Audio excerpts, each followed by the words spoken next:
It is no secret Halloween is just about here, and there's always debate about what's cool, what's not, and what's plain inappropriate. Valley News Team's Melanie Palmer takes a look, and maybe you can decide.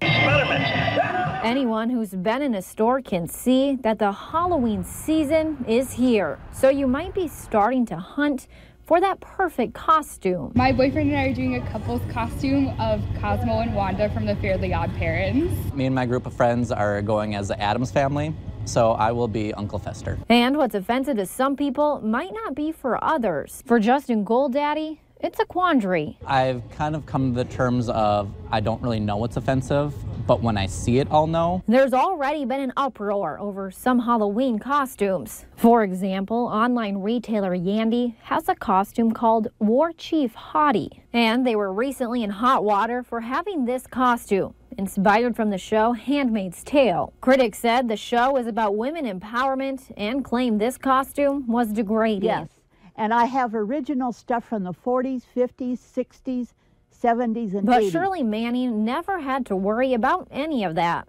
She's been in the costume business for decades. And if you want to rent a costume from her, you would have to set up an appointment. She's no longer open to the public. But she tells us through all of her years working in this costume shop, she stays away from certain ones. I do not, never have dealt with religious or scanty outfits. She likes the ones from different eras and movies. There were some cute ones. But not all stores are like Shirley's. Here are some of the costumes available on Spirit Halloween's website that has left some shoppers asking if they are appropriate. And the people we talked to today tell us there's been a lot more discussion about what is right, what's wrong, and what's politically correct. I think there's a little bit more of a social norm of maybe what is appropriate and what isn't. But no matter what direction you go, demand is up this year, and you have 29 days before the big night. In Moorhead, Melanie Palmer, Valley News Live.